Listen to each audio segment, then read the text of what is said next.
Hello everyone, myself Shruti Pandey from IIMC Jammu, and today we are honored to have Mr. Shishir Sinha, who is an associate editor at Business Line based in Delhi. With a wealth of experience in business journalism, Mr. Sinha has played a very pivotal role, and his keen insights and contributions have made a significant change to the industry. And we are excited to hear his perspectives and gain valuable insights into the current business landscape. So, sir, as someone who is deeply involved into financial journalism, how do you see the role of media in this particular field?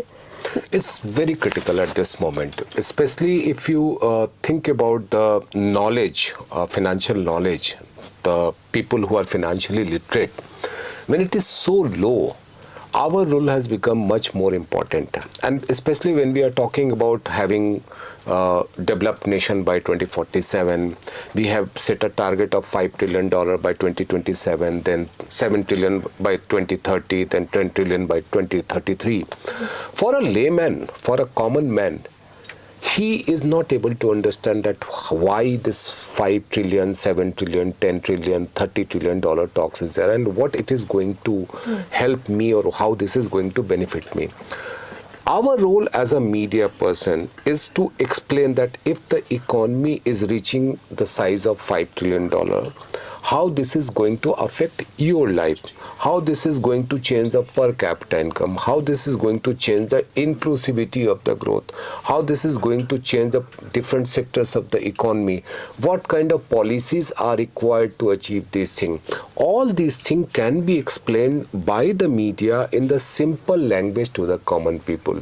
So when we set up an economic target and where we think that the people are the stakeholder, those stakeholder needs to be explained various things about these targets, and there the role of media is very, very critical. And one thing you must keep in mind, which I just want to repeat, that the financial literacy in India is very low, knowledge about business and economics is very low. So keeping these things in mind, media has a very important role to present the economic nuances in a very simplified manner. Okay, sir. So while researching or analyzing any financial issue, what are the practices or any particular research method which you follow? See, we focus more on the qualitative side than the quantitative side, because the quantitative side can be presented in a very simple manner. That means you just put 5 numbers, 7 numbers, 10 numbers, the statistical table, that's the end of the story. Now, what is the story behind that number? That is important. That if more and more people are going for one particular brand of car, why that particular brand of car has become so popular? What are the things which are being attracted, which are people like that or people appreciate that?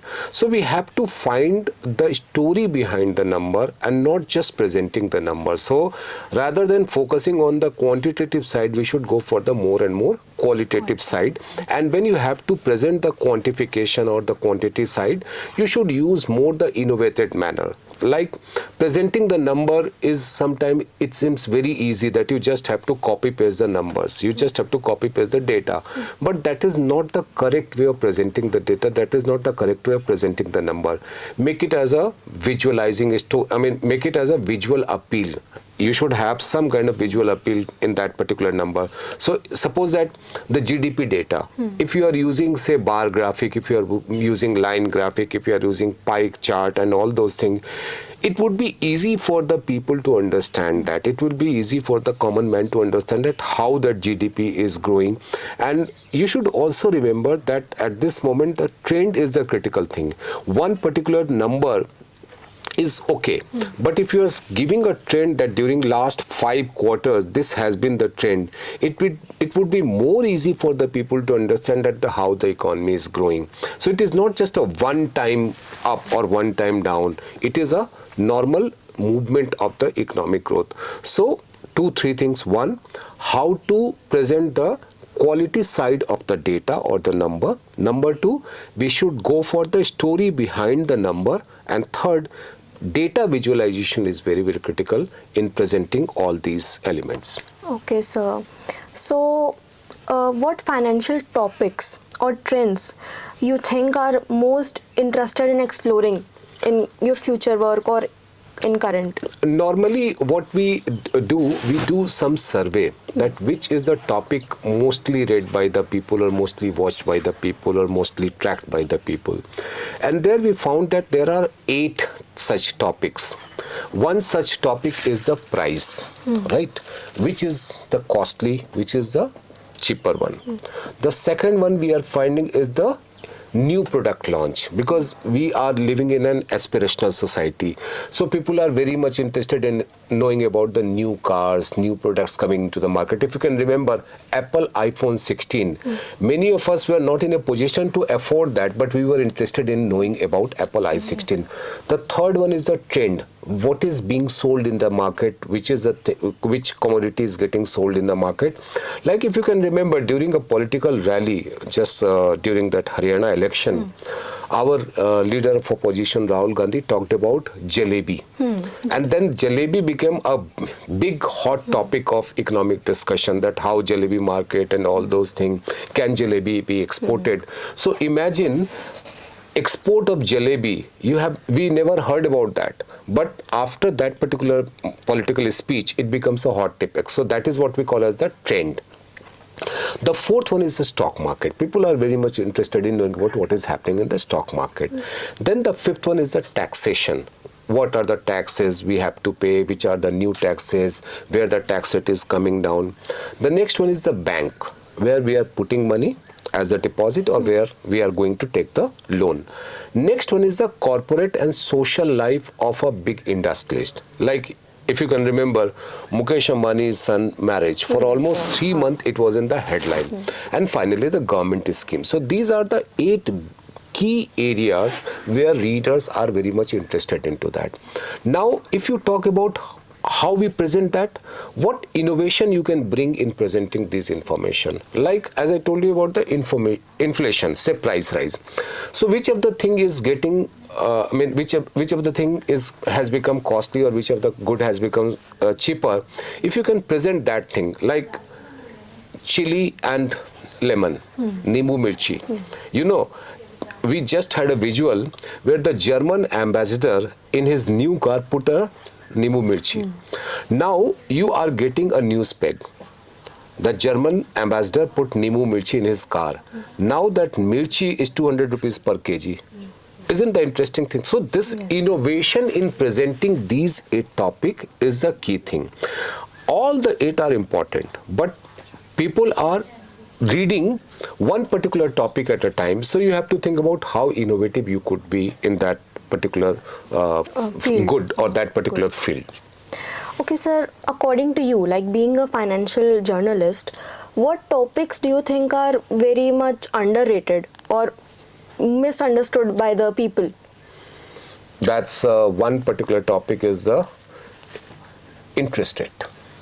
Interest rate. Yes. Okay, interest sir. rate is something which people very difficult to understand. They go to bank and they say, okay, you are paying me 2.5%, and now somebody is coming to you and say, I am going to pay you 10%.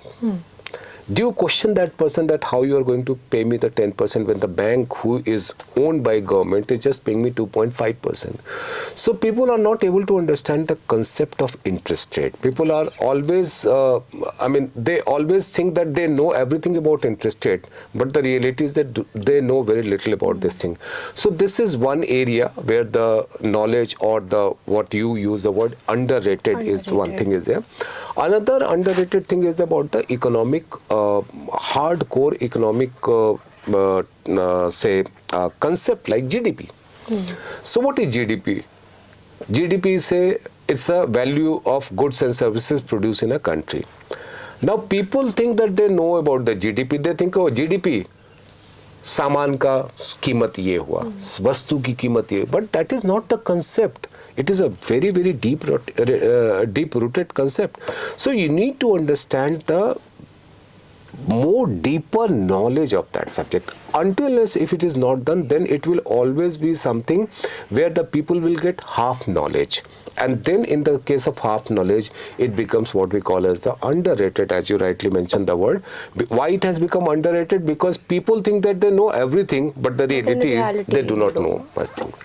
So sir, what are the, मतलब ऐसा वो क्या कर सकते हैं, कैसा role play कर सकते हैं फाइनेंशियल जर्नलिस्ट, या फिर एक बेसिक नॉलेज लोगों को देने के लिए कि एटलीस्ट वो अवेयर हो किसी भी फील्ड में? सबसे बड़ी दिक्कत आज के दिन में क्या हो रही है, हम लोगों ने पढ़ना बंद कर दिया है। आप जिस दिन पढ़ना शुरू कर दोगे ना, आपके पास जानकारी आ जाएगी, आप लोगों को जानकारी दे पाओगे। आप आज के दिन में इसके ज़रिए ज़्यादा से ज़्यादा जानकारी जुटाने की कोशिश करते हो। इसके ज़रिए जब आप जानकारी ले रहे होते तो कई बार आप पेज टर्न नहीं करते हो, क्योंकि वो इंटरनेट के स्लो होने की वजह से अटक जाता है। तो आपके पास आधी अधूरी जानकारी आती है। तो जब आधी अधूरी जानकारी आएगी तो आप पाठक को कितना दोगे? आधी अधूरी जानकारी दोगे। तो अगर आपको पाठक को पूरी जानकारी देनी है, दर्शक को पूरी जानकारी देनी है, श्रोताओं को पूरी जानकारी देनी है, तो पढ़ना होगा।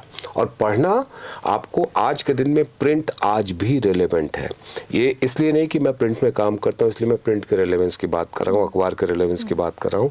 लेकिन अगर आज के दिन में जो भी पत्रकारिता के क्षेत्र में आगे बढ़ना चाहते हैं, एक नियम बना लें कि मुझे रोज़ एक अखबार पढ़ना है, 15 मिनट ही पढ़ना है, 20 मिनट ही पढ़ना, आधे घंटे ही पढ़ना, मुझे पढ़ना है। आप सोचो अखबार पढ़ने के फ़ायदे क्या होते हैं। आप जब अखबार पढ़ रहे होते हो, अगर एक तरीका अपना लो, आप हर रोज़ पढ़ने के समय में 10 से लेकर के 20 शब्द निकाल लो, और वो 10 से 20 शब्द ऐसे हैं जिनका मतलब आज आपको समझ में नहीं आया।